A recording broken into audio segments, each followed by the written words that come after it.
Shri T P Madhusoodanan, യഥാർത്ഥത്തിൽ ഇതാ നോക്കൂ, അങ്ങ് ഡിസാസ്റ്റർ റിസ്ക് റിഡക്ഷൻ എക്സ്പേർട്ടാണ്. അപ്പോൾ അതൊരു ദുരന്തമുണ്ടായതിന് ശേഷമല്ല അല്ലേ? നമ്മുടെ ഒരു ശീലം എന്ന് പറയുന്നത് എപ്പോഴും ദുരന്തമുണ്ടായതിന് ശേഷം പിന്നീട് എന്ത് എന്ന് ചിന്തിക്കുന്നതാണ്. ആരാണ് ഇതിൻ്റെ യഥാർത്ഥ ഉത്തരവാദി?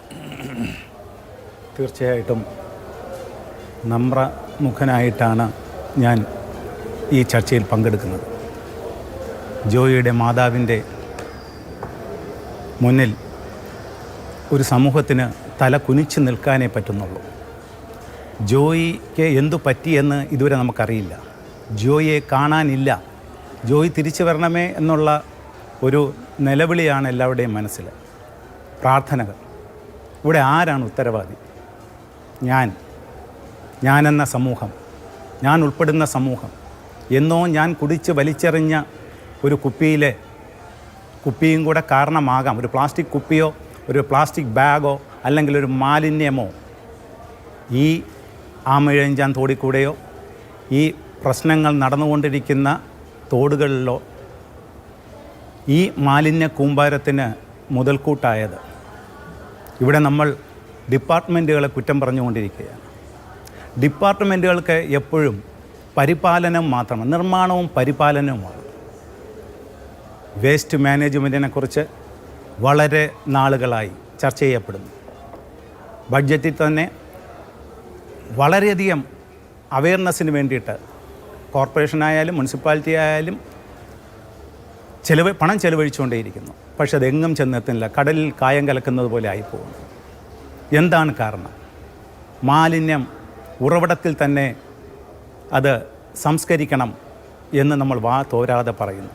അവനവൻ സൃഷ്ടിക്കുന്ന മാലിന്യങ്ങൾ അവനവൻ തന്നെ സംസ്കരിക്കപ്പെടണം എന്നുള്ള ഒരു മാനുഷിക ബോധം അവനവനിൽ ഉണ്ടായാൽ മാത്രമേ ഇത്തരത്തിലുള്ള പ്രശ്നങ്ങൾക്ക് പരിഹാരമാവുകയുള്ളൂ.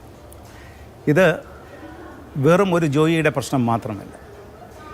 ഇനി വരാനിരിക്കുന്ന, ഞാൻ പലപ്പോഴും പറഞ്ഞിട്ടുണ്ട്, കേരളത്തിൽ അങ്ങോളം ഇങ്ങോളം ചതിക്കുഴികൾ ഇഷ്ടം പോലെയുണ്ട്. ഈ രംഗത്ത് പ്രവർത്തിക്കുന്ന എന്നെപ്പോലെയുള്ളവർ എപ്പോഴും സംസാരിക്കുന്ന കാര്യമാണ്. പ്രത്യേകിച്ച് തിരുവനന്തപുരം നമ്മൾ എടുത്തു കഴിഞ്ഞാൽ തിരുവനന്തപുരത്തിൻ്റെ മുക്കും മൂലയിലും അപകടക്കെണികൾ നമ്മെ കാത്തിരിക്കുന്നു. നമ്മളൊന്ന് ആലോചിച്ച് നോക്കൂ. തിരുവനന്തപുരത്തിൻ്റെ ഹൃദയഭാഗമാണ്. മുഖ്യമന്ത്രി ഉൾപ്പെടെ മന്ത്രിമാരും മറ്റ് പ്രധാനപ്പെട്ട വ്യക്തികളുമെല്ലാം ഡിപ്പാർട്ട്മെൻറ്റിലെ ഉദ്യോഗസ്ഥന്മാർ മുഴുവനും ക്രോസായിട്ട് യാത്ര ചെയ്യുന്ന വഴികളുടെ തൊട്ടടുത്താണ് ഈ സംഭവങ്ങൾ നടന്നിരിക്കുന്നത്. എന്നും നാം കാണുന്നു. മറ്റൊരാളെ കുറ്റം ചാർത്തി വിടുന്നു. ഇതിനൊരു പരിഹാരം ആരും മുന്നോട്ട് വയ്ക്കുന്നില്ല. ഒരു ഓട്ടോറിക്ഷ മറിഞ്ഞ് സ്കൂൾ കുട്ടികൾ നഷ്ടപ്പെട്ടാൽ കുറച്ച് നാളത്തേക്ക് പിന്നെ ഓട്ടോറിക്ഷകളുടെ പുറകയിലായി. ഇനിയിപ്പോൾ ഈ സംഭവം നടന്നു, ജോയി തിരിച്ചു വരണേ എന്നുള്ള പ്രാർത്ഥനയോടുകൂടി ഞാൻ പറയട്ടെ, ഇതിവിടെ നിർത്തരുത്.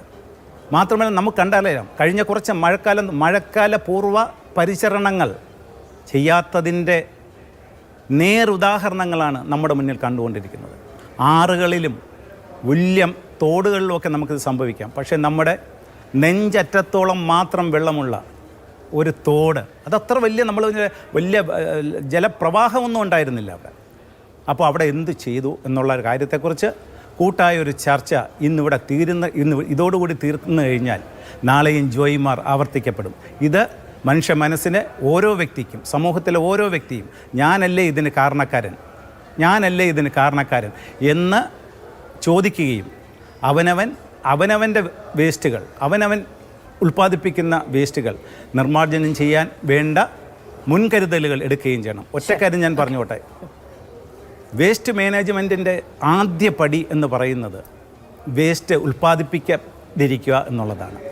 അവിടെ നിന്ന് വേണം നമ്മൾ വേസ്റ്റ് മാനേജ്മെൻറ്റും ഇത്തരം അപകടങ്ങളെയും ചെറുക്കാനായിട്ട് മുന്നോട്ടിറങ്ങേണ്ടത്. ആദ്യത്തെ ചൂട് അവിടെ നിന്നാണ് വെക്കേണ്ടതെന്നാണ് അങ്ങ് പറഞ്ഞു വെക്കുന്നത്. ശരി.